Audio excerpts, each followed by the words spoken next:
Hello friends, आज हम इस वीडियो में क्या आप जानते हैं सीरीज का सेट 12 देखेंगे, जिसमें क्लास 10th में दिए गए क्या आप जानते हैं रोचक तथ्य और एक्स्ट्रा फैक्ट से संबंधित बनने वाले संभावित प्रश्नों का पार्ट 2 देखेंगे। इससे पहले क्लास 10th का पार्ट 1 और क्लास 6, 7, 8 और 9 का पूरा टॉपिक हमने कवर कर लिया है। इन सभी वीडियो का लिंक डिस्क्रिप्शन में दिया हुआ है या फिर आप प्लेलिस्ट में जाके देख सकते हैं। अगर इन सभी का free of cost PDF file चाहिए तो हमारा टेलीग्राम चैनल ज्वाइन कर लीजिए। टेलीग्राम चैनल का लिंक डिस्क्रिप्शन में दिया हुआ है। क्लास 9 तक का पीडीएफ फाइल अपलोड कर दिया गया है। बहुत जल्द ही क्लास 10 का भी पीडीएफ फाइल अपलोड कर दिया जाएगा। ये जो हमारा 12 वीडियो हमने कुल मिला के दिया है कि आप जानते हैं सीरीज का, ये 12 वीडियो एग्जाम से पहले जरूर देखे जाइएगा। निश्चित आपको 3 से 4 क्वेश्चन यहाँ से देखने को मिलेंगे। स्पेशली एग्जाम से पहले क्लास 10 का पार्ट 1 और पार्ट 2 ये दोनों वीडियो जरूर देखे जाइएगा। यहाँ से निश्चित ही 1 से 2 क्वेश्चन आपको देखने को मिलेगा ही मिलेगा, ये मेरी गारंटी है। ठीक है, क्योंकि इसी सीरीज से आप देखेंगे हमने जो क्वेश्चन बनाए, इसी से हर बार एग्जाम में 2 क्वेश्चन पूछे ही गए हैं, तो निश्चित ही आगे आने वाले एग्जाम में भी आपसे 1-2 सवाल पूछे ही जाएंगे। अगर ये पूरा 12 पार्ट आप देखते हैं तो 3 से 4 क्वेश्चन कहीं नहीं जाने वाले। मैं ये नहीं कह रहा हूँ कि 12-15 कवर हो जाएगा, नहीं, 3 से 4 क्वेश्चन निश्चित ही आपको कवर हो जाएगा, मेरी गारंटी है। ठीक है, तो कम से कम क्लास 10 का पार्ट 1 और पार्ट 2 वीडियो जरूर देखे जाइएगा। ठीक है, चलिए अब शुरू करते हैं आज का सेशन। आज का सेशन क्या आप जानते हैं से शुरू करते हैं। डिजिटल भारत एक ज्ञान आधारित परिवर्तन के लिए भारत को तैयार करने के लिए एक विशाल कार्यक्रम है। डिजिटल भारत एक ज्ञान आधारित परिवर्तन के लिए भारत को तैयार करने के लिए एक विशाल कार्यक्रम है। ठीक है, डिजिटल भारत कार्यक्रम का मुख्य उद्देश्य क्या है? IT plus IT equal to IT. मतलब आईटी का क्या मतलब होता है? इंफॉर्मेशन, एक होता है इंडियन टैलेंट। ठीक है, आईटी मतलब इंडियन टैलेंट प्लस आईटी मतलब information technology equal to IT मतलब इंडिया टुमारो, अर्थात कल का भारत में होने वाले परिवर्तन को समझना है और तकनीकी को केंद्र में रख करके बदलाव लाना है। ठीक है, तो आपको याद क्या रखना है? ये इक्वेशन आप जरूर याद रखिएगा, IT plus IT equal to IT. ठीक है, अर्थात इंडियन टैलेंट। ठीक है, इंडियन टैलेंट प्लस में हो जाएगा आपका information technology equal to India tomorrow. ठीक है, अब देखिए इसे सवाल क्या बन सकता है। सवाल है कि डिजिटल भारत कार्यक्रम किस पर केंद्रित है? केवल ग्रामीण विकास पर, केवल शहरी विकास पर, तकनीक को केंद्र में रख करके बदलाव लाने पर, एक से अधिक, या फिर उपर्युक्त में से कोई नहीं। सही आंसर हो जाएगा तकनीक को केंद्र में रख करके बदलाव लाने पर।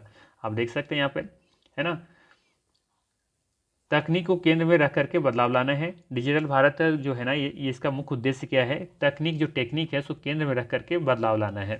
ठीक है, तो इस तरीके से सवाल पूछा जा सकता है, ध्यान रखिएगा। चलिए आगे है, क्या आप जानते हैं उड़ान पूरे देश का आम नागरिक विश्व स्तर पर अपनी तरह की पहली योजना है, जिसे क्षेत्रीय विमानन बाजार में तेजी लाने के लिए डिजाइन किया गया है। आम नागरिक के लिए उड़ान को किफ़ायती बनाकर क्षेत्रीय कनेक्टिविटी को बढ़ावा देने के लिए नगर विमानन मंत्रालय द्वारा क्षेत्रीय कनेक्टिविटी योजना, जिसे शॉर्ट में आरएस कहते हैं, उड़ान की कल्पना की गई थी। योजना का मुख्य विचार सक्षम नीतियों और प्रोत्साहनों के माध्यम से एयरलाइनों को क्षेत्रीय और दूरस्थ मार्गों पर उड़ानें संचालित करने के लिए प्रोत्साहित करना है। ठीक है, तो मुख्य रूप से आपको याद ये रखना है कि उड़ान का पूरा रूप क्या है? पूरे देश का आम नागरिक, और एक आरसीएस भी जरूर याद रखिएगा, क्षेत्रीय कनेक्टिविटी योजना, जिसे शॉर्ट में आरसीएस कहते हैं। ठीक है, और ये भी याद रखिएगा कि इसका डिजाइन करने के पीछे क्या था, डिजाइन किया गया था, मतलब क्यों डिजाइन किया गया था? तो ये क्षेत्रीय विमानन बाजार में तेजी लाने के लिए, है ना। उड़ान जो है, इसका जो डिजाइन किया गया था, इसका पर्पस क्या था? इसका पर्पस था क्षेत्रीय विमानन बाजार में तेजी लाने के लिए। ठीक है, आइए देखते हैं सवाल क्या बन सकता है। आसान सा सवाल बन सकता है यहाँ पे कि उड़ान योजना का पूर्ण रूप क्या है? तो याद रखना है, उड़ान योजना का पूर्ण रूप है पूरे देश का आम नागरिक। ठीक है, चलिए अगला सवाल देखते हैं। यहाँ पे देखिए कटिंग दिया हुआ था, क्लास 10 के एनसीईआरटी बुक में एक क्या है, कटिंग दिया हुआ है। यहाँ पे ध्यान दीजिएगा, दिया हुआ है कि भारतीय रेल 67,956 किलोमीटर लंबे मार्ग को अनेक गेज पर तय करती है। ठीक है, हम लोग जानते हैं कि भारत में 3 तरह गेज देखने को मिलता है। कौन कौन सा? एक बड़ी लाइन, मीटर लाइन, और एक छोटी लाइन। बड़ी लाइन, मीटर लाइन और छोटी लाइन। याद रखिएगा, चौड़ाई भी याद पूछा जाता है एग्जाम में अक्सर। 1.676 ये बड़ी लाइन की चौड़ाई होती है। जो होता है ना रेल की जो पटरियाँ होती हैं ना, तो इसके बीच की जो चौड़ाई होता है, इसकी बात हो रहा है यहाँ पे।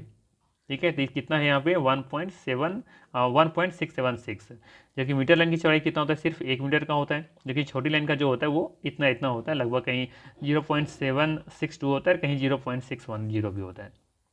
ठीक है, लेकिन मुख्य रूप से ये तो याद रखना ही है, साथ ही साथ ये भी याद रखना है कि बड़ी लाइन की जो कुल रूट है भारत में कितनी है, तो 63,950 किलोमीटर है। जबकि मीटर लाइन का 2,402 मीटर है, जबकि छोटी लाइन का जो रूट है लंबाई कितना है, 1,604 किलोमीटर कवर करती है ये।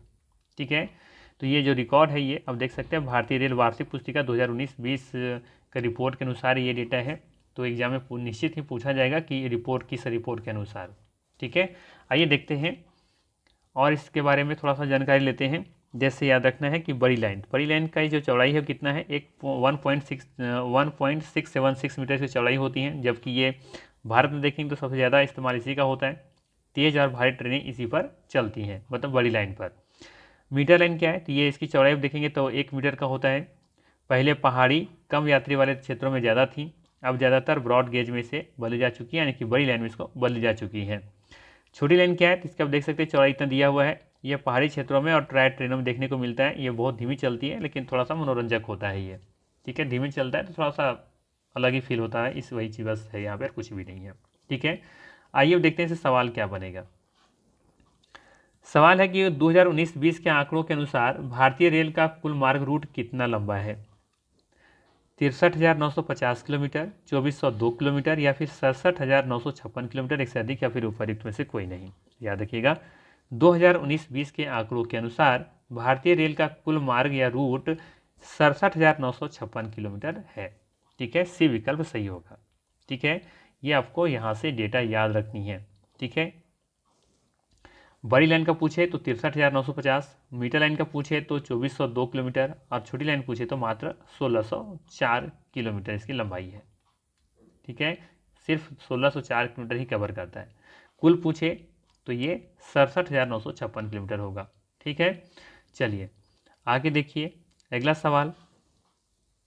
2019-20 के अनुसार छोटी लाइन का कुल रूट कितना है, 1,676 किलोमीटर, 1,000 किलोमीटर, 762 किलोमीटर, इससे अधिक, या फिर उपयुक्त में से कोई नहीं। तो सही आंसर क्या हो जाएगा, उपयुक्त में से कोई नहीं, सही आंसर हो जाएगा 1,604 किलोमीटर। ठीक है, चलिए आगे देखिएगा और कटिंग है यहाँ पे। भारतीय रेल परिवहन देश का सर्वाधिक बड़ा सार्वजनिक क्षेत्र का प्राधिकरण है, अथॉरिटी है। देश की पहली रेलगाड़ी कब चली थी, 1853 में। कहाँ से कहाँ, मुंबई और थाने के बीच में। ठीक है, जो कि 34 किलोमीटर की दूरी तय की थी। ठीक है, आइए देखते हैं सवाल क्या बनेगा। पहला सवाल बनेगा इससे कि देश की पहली रेलगाड़ी किस वर्ष चलाई गई थी, 1853 में चलाई गई थी। ठीक है, अगला सवाल, भारत की पहली रेलगाड़ी किन दो स्टेशनों के मध्य चलाई गई थी, ये मुंबई और थाने के बीच में चलाई गई थी। विकल्प नंबर सी सही होगा। ठीक है, अगला सवाल है कि पहली रेलगाड़ी ने कुल कितनी दूरी तय की थी, तो ये 34 किलोमीटर तय की थी। विकल्प नंबर सी सही हो जाएगा। चलिए एक और है यहाँ पे, क्या आप जानते हैं विश्व की सबसे लंबी राजमार्ग सुरंग अटल सुरंग, जिसकी लंबाई आप देखेंगे तो 9.02 किलोमीटर है, जो कि ये बीपीएससी तैयारी में पूछा जा चुका सवाल है। ये सीमा सड़क संगठन द्वारा बनाई गई है। यह सुरंग पूरे साल मनाली को लाहौल स्पीति घाटी से जोड़ती है। पहले यह घाटी भारी बर्फबारी के कारण लगभग 6 महीने तक अलग थलग रहती थी। यह सुरंग हिमालय की पीरपंजाल पर्वतमाला में औसतन समुद्र तल से 3,000 मीटर की ऊंचाई पर अति आधुनिक सुविधाओं के साथ बनाई गई है। तो देखिए यहाँ पे हर एक लाइन में सवाल है ना, हर एक लाइन में सवाल है। आपको ध्यान रखना है कि ये विश्व की सबसे लंबी राजमार्ग सुरंग है, अटल सुरंग। इसका लेंथ याद रखिए 9.02 किलोमीटर। और किसने बनाया है इसे, तो बीआरओ बनाया है, जिसकी स्थापना 1960 में की गई थी, सीमा सड़क संगठन। ये सुरंग पूरे साल मनाली को लाहौल स्पीति घाटी से जोड़ती हैं। तो किसको जोड़ता है ये भी याद रखना है। पहले यह घाटी भारी बर्फ के कारण लगभग 6 महीने तक ही अलग थलग रहती थी। यह सुरंग हिमालय की पीरपंजाल पर्वतमाला में स्थित है। ये भी याद रखना है कि कहाँ स्थित है ये, तो ये पीरपंजाल पर्वतमाला में स्थित है। ठीक है, तो ये सभी चीज़ यहाँ से देखेंगे तो हर एक लाइन में यहाँ पे सवाल बनता है। ठीक है, आइए देखते हैं क्या क्या सवाल बनेगा हमारे लिए। पहला सवाल, विश्व की सबसे लंबी राजमार्ग सुरंग कौन सा है? तो ये कौन सा सुरंग है? अटल टनल है। ठीक है, चलिए अगला सवाल, अटल टनल की लंबाई कितनी है? अटल टनल की लंबाई कितनी है? तो ये है 9.02 किलोमीटर। सी विकल्प सही हो जाएगा। अगला सवाल है, अटल टनल किस पर्वतमाला में स्थित है? तो ये है पीर पंजाल पर्वतमाला में। ठीक है, आप देख सकते हैं यहाँ पे ये पीर पंजाल पर्वतमाला में स्थित है। ठीक है ना, तो इस तरीके से सवाल पूछा जा सकता है। हर एक लाइन को ध्यान से देखते हुए चलना है, समझते हुए चलना है। अगला सवाल है, अटल टनल मनाली को किस घाटी से जोड़ती है? कश्मीर घाटी, कांगड़ा घाटी, स्पीति घाटी, एक से अधिक होगा या फिर उपयुक्त में से कोई नहीं। सही आंसर हो जाएगा स्पीति घाटी। लाहौल स्पीति घाटी था ना, तो अटल टनल मनाली को किस घाटी से जोड़ती है? तो ये स्पीति घाटी से जोड़ती है। सी विकल्प सही हो जाएगा। अगला सवाल एक और देख लीजिए इसी से, अटल टनल का निर्माण किस संगठन के द्वारा किया गया? तो इसका निर्माण किया गया था बीआरओ के द्वारा, सीमा सड़क संगठन के द्वारा, जिसकी स्थापना 1960 में की गई थी। चलिए आगे देखते हैं। फिर से कटिंग है यहाँ पे, इसमें दिया है कि पहला पटसन उद्योग कलकत्ता के निकट रिसरा में 1855 में लगाया गया था। ठीक है, 1947 में देश के विभाजन के पश्चात पटसन मिलें तो भारत में रह गईं, लेकिन 3/4 जूट उत्पादक क्षेत्र पूर्वी पाकिस्तान अर्थात अब ये बांग्लादेश में चले गए। ठीक है, तो ये पूरा फैक्ट याद रखना है कि पहला पटसन उद्योग कलकत्ता के निकट रिसरा में लगाया गया था। ये भी बीपीएससी तैयारी में सवाल पूछा गया था, ध्यान रखिएगा। तो पहला पटसन उद्योग कोलकाता के निकट रिसरा में 1855 में लगाया गया था। ठीक, 1947 में देश के विभाजन के पश्चात पटसन मिले तो भारत में रह गई, लेकिन हुआ क्या कि 3/4 जो जूट उत्पादक क्षेत्र थे वो पूर्वी पाकिस्तान, जिसे आज हम लोग बांग्लादेश के नाम से जानते हैं, वहाँ पर ये चला गया। ठीक है, अब आइए देखते हैं सवाल क्या बनेगा। पहला सवाल, भारत में पटसन उद्योग के संबंध में निम्नलिखित में से कौन सा कथन सत्य है? ठीक है, चलिए बात करें। पहला कथन के बारे में दे रखा है कि पहला पटसन उद्योग 1855 में मुंबई में लगाया गया था। क्या ये कथन सही है? देखिए यहाँ पे 1855 में लगाया गया था, कहाँ पे? कलकत्ता के निकट। लेकिन यहाँ क्या दिया हुआ है? यहाँ दिया हुआ है मुंबई के निकट। तो क्या ये कथन सही होगा? नहीं, ये कथन क्या हो गया? गलत। चलिए सेकेंड कथन देखिए, 1947 में देश के विभाजन के बाद लगभग 3/4 जूट उत्पादक क्षेत्र भारत में रह गए। नहीं, ये भी कथन गलत है। 3/4 जूट उत्पादक क्षेत्र कहाँ चले गए? पूर्वी पाकिस्तान, या तो कह सकते हैं बांग्लादेश चले गए। तो ये भी कथन यहाँ पे क्या हो गया? गलत हो गया। सी कथन देखिए कि पहला पटसन उद्योग 1855 में कोलकाता के निकट रिसरा में लगाया गया था। हाँ, ये कथन बिल्कुल ही सत्य है। विकल्प नंबर यहाँ पे सी सही हो जाएगा। पूछा था कौन सा सत्य है, तो सी विकल्प सत्य हो जाएगा। ठीक है, चलिए एक और कटिंग देखिए। पहला सफल सूती वस्त्र उद्योग 1854 में मुंबई में लगाया गया। पहला सफल सूती वस्त्र उद्योग 1854 में मुंबई में लगाया गया। यूरोप 2 विश्व युद्धों से जूझ रहा था। ठीक है, यूरोप 2 विश्व युद्धों से जूझ रहा था तथा भारत इंग्लैंड के अधीन था। ऐसे में इंग्लैंड में कपड़े की मांग आपूर्ति हेतु भारतीय सूती वस्त्र उद्योग का प्रोत्साहन मिला। ठीक है, यूरोप के देखेंगे कि दो ऐसे यूरोप के जो थे, यूरोप में मतलब कहने का मतलब ये है कि यूरोप जो है ये 2 विश्व युद्ध से क्या हो रहा था? जूझ रहा था वो, तथा भारत इंग्लैंड के अधीन था उस समय। तो ऐसे में इंग्लैंड में कपड़े की मांग आपूर्ति हेतु भारतीय सूती वस्त्र उद्योग को यहाँ पे देखेंगे तो प्रोत्साहन मिला था। ठीक है, अब इसे सवाल क्या बनेगा देखिए। सवाल है कि भारत में पहला सफल सूती वस्त्र उद्योग कब और कहाँ स्थापित किया गया? ठीक है, तो आप देख सकते हैं यहाँ से 1854 में मुंबई में सफल सूती वस्त्र स्थापित किए गए थे। तो यहाँ पे सही हो जाएगा आंसर विकल्प नंबर ए। ठीक है, चलिए अगला सवाल देखिए। यहाँ पे फिर से यहाँ पे चित्र दिया हुआ है जिसमें आप देख सकते हैं साफ साफ कि यहाँ पे चुना पत्र उत्पादन में राज्यों का अंश दे रखा है प्रतिशत में। कब का है ये डेटा? 2018-19 में, जिसमें देखेंगे कि 2018-19 रिकॉर्ड के अनुसार सबसे ज़्यादा चूना पत्थर किस राज्य में ज़्यादा उत्पादन होता है? तो ये राजस्थान में होता है 22%। इसके बाद है आंध्र प्रदेश का नंबर। आंध्र प्रदेश और मध्य प्रदेश दोनों 13% के साथ संयुक्त रूप से दूसरे स्थान पर हैं। ठीक है, तो यहाँ पे राजस्थान पहले नंबर पर है, ये ध्यान रखिएगा इंपॉर्टेंटली।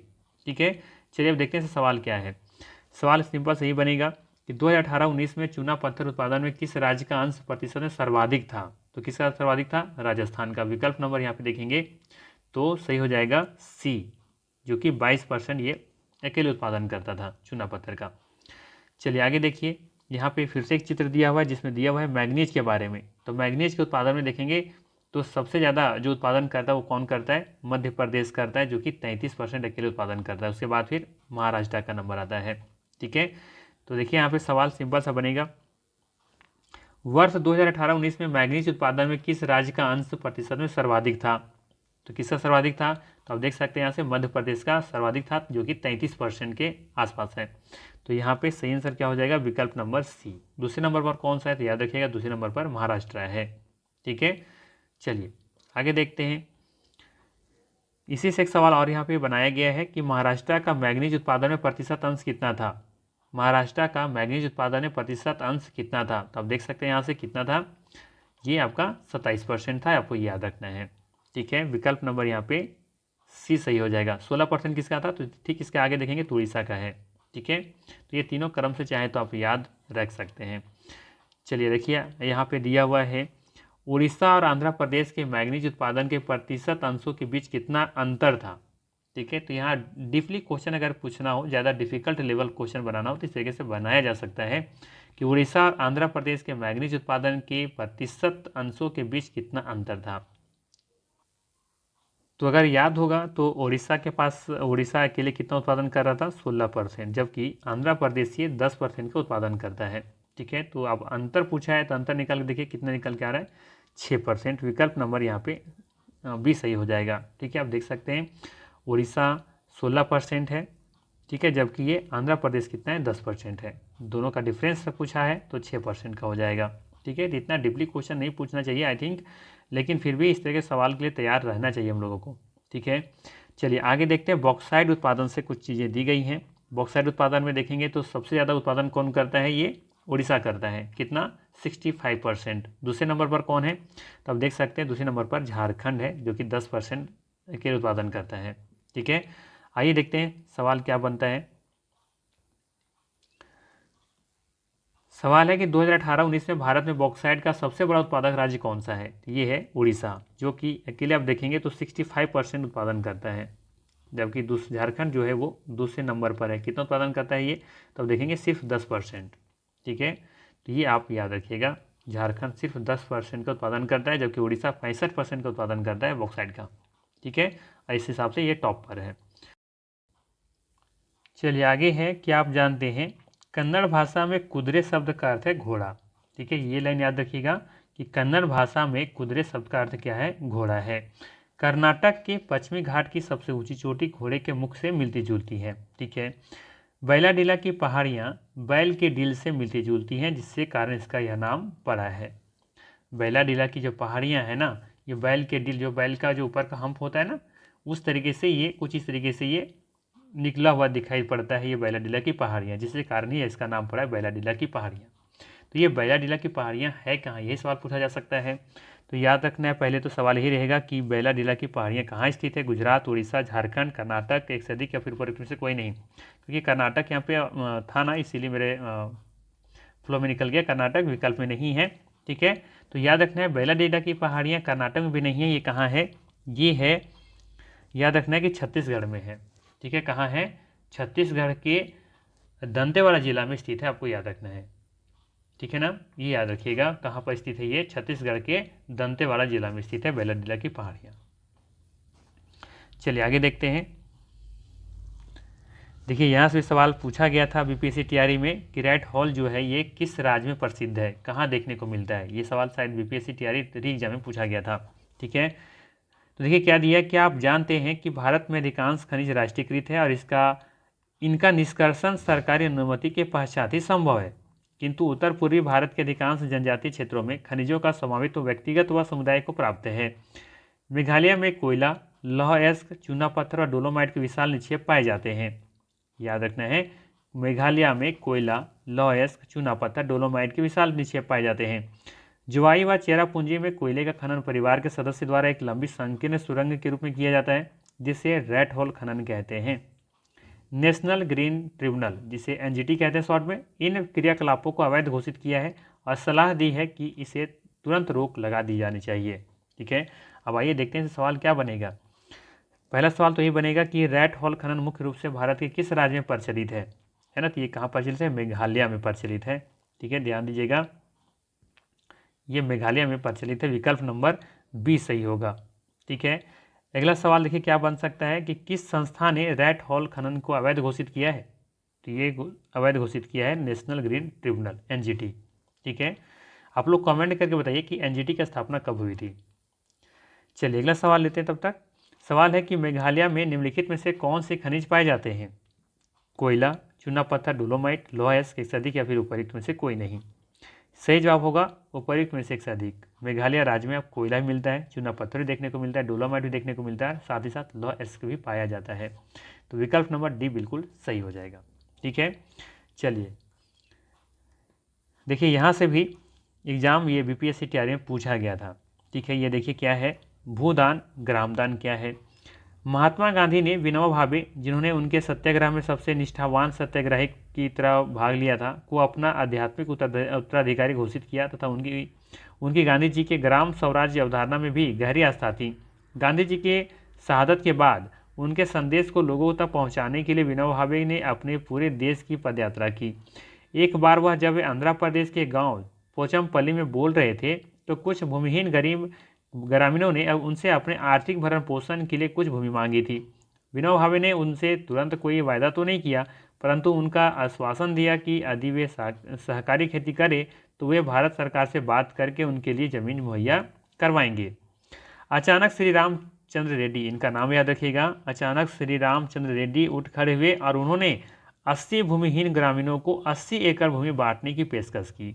इसे ही भूदान के नाम से जाना गया।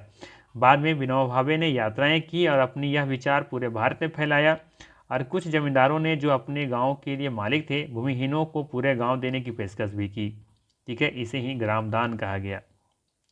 आर्यवासन में अनेक गांव के मालिक थे, यहाँ से देखिएगा कि भूमिहीनों को पूरा गांव देने की पेशकश भी की, इसे ही ग्रामदान कहा गया। परंतु कुछ जमींदारों ने तो भूमि सीमा कानून से बचने के लिए अपनी भूमि का एक हिस्सा दान किया था।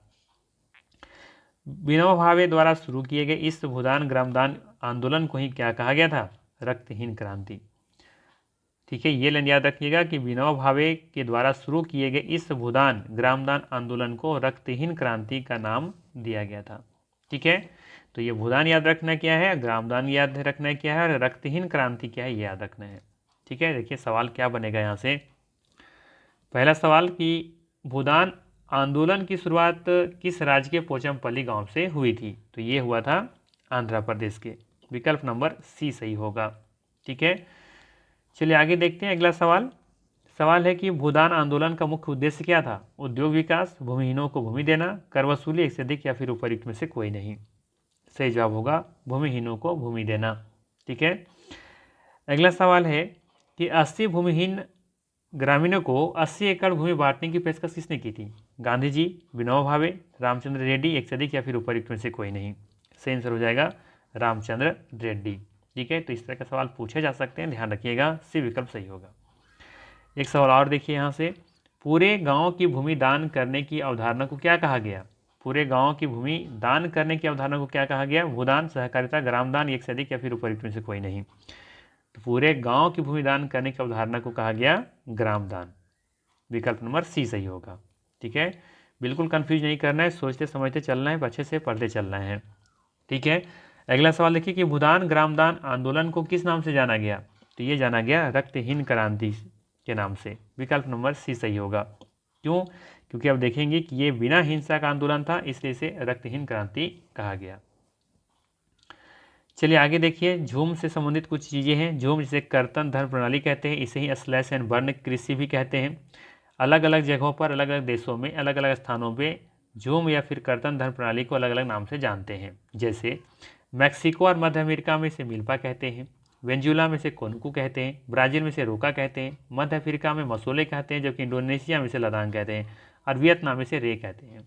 भारत में वही स्थिति है कि भारत में भी यह प्रारंभिक किस्म की खेती अनेक नामों से जानी जाती है, जैसे कि मध्य प्रदेश में बेवर या दहिया के नाम से जानते हैं, आंध्र प्रदेश से पोडू अथवा पेंडा के नाम से जानते हैं, जबकि उड़ीसा में इसे पामाडाबी, कोमान या फिर बरिंगा के नाम से जानते हैं। पश्चिमी घाट में कुमारी के नाम से जानते हैं, जबकि दक्षिण पूर्व राजस्थान में इसे वालरे के नाम से जानते हैं या फिर वाल्ट्रे के नाम से जानते हैं। ठीक है, हिमालय क्षेत्र में इसे खील कहते हैं और जबकि झारखंड में इसे कुरुआ और उत्तर पूर्वी प्रदेशों में इसे झूम के नाम से जानते हैं। ये सब का नाम जो है ना अच्छे तरीके से याद रखिए, एग्जाम में निश्चित ही पूछा जाता है। ठीक है, चलिए देखते हैं सवाल क्या है। कर्तन दहन प्रणाली कृषि को ब्राज़ील में किस नाम से जाना जाता है? तो ब्राज़ील को किसने रोका? सी विकल्प सही होगा। ठीक है, जब भी ब्राज़ील का नाम आता है तो हम कहते हैं ब्राज़ील को किसने रोका, ताकि आप लोग को याद हो जाए। ठीक है, ब्राज़ील को किसने रोका। बात करें यहाँ पे थोड़ा सा मिल्पा के बारे में। ठीक है, मिल्पा और कोनुको के बारे में बताइए। देखिए मिल्पा है, ठीक है, मिल्पा के बारे में आप देखें मिल्पा के बारे में याद रखना है कि मिल्पा जो है ना ये आपको मध्य अमेरिका का है ये। ठीक है, मैक्सिको और मध्य अमेरिका में कर्तन दहन प्रणाली को क्या कहा जाता है? मिल्पा कहा जाता है। जबकि कोनुको कहाँ का है? ये वेनेजुएला में कर्तन दहन प्रणाली को कोनुको कहा जाता है। ठीक है, चलिए आगे देखते हैं।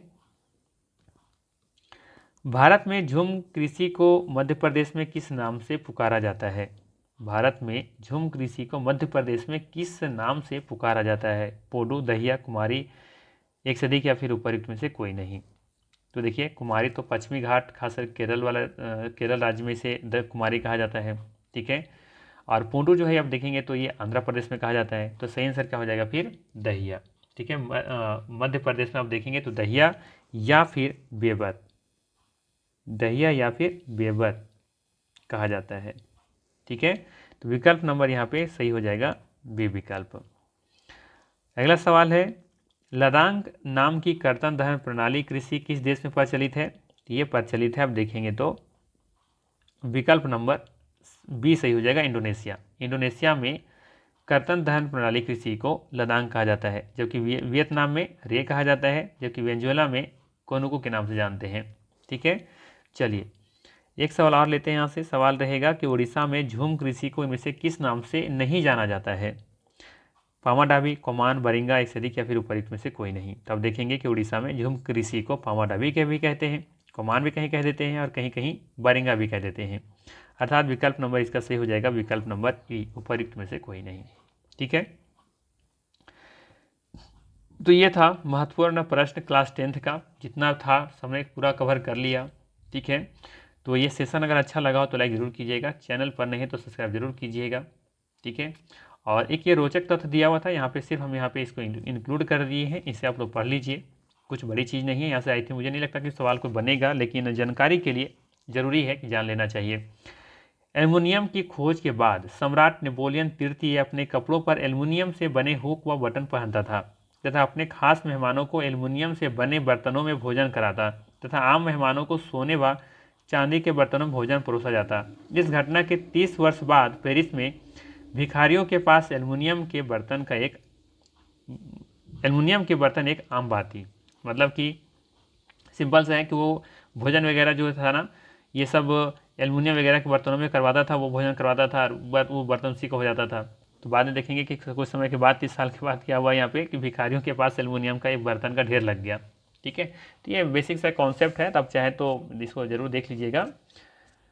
तो यहाँ से सवाल मुझे नहीं लगता कि बनेगा, लेकिन अगर बनेगा तो आप इसको देख लीजिएगा एक बार। ठीक है, तो चलिए मिलते हैं फिर इसी तरह के नेक्स्ट वीडियो में। बाकी आप लोग और क्या चाहते हैं कमेंट करके जरूर बताइएगा। क्या 11th 12th का वैसे ही चाहिए या फिर क्लास 10 तक ही ठीक है? क्योंकि मुझे लगता है कि 6 to 8 के लिए काफ़ी सफिशिएंट है ये। फिर भी आप लोग अपने राय दीजिएगा, कमेंट कीजिएगा, बताइएगा कि और क्या चाहिए आप लोगों का। बहुत जल्दी हम BPSC तैयारी 4 के लिए प्रैक्टिस सेट लाने वाले हैं। ठीक है, तो बस आप लोग चैनल पर बने रहिए, यूँ ही ऐसे ही आप लोग प्यार देते रहिए। Thanks for watching.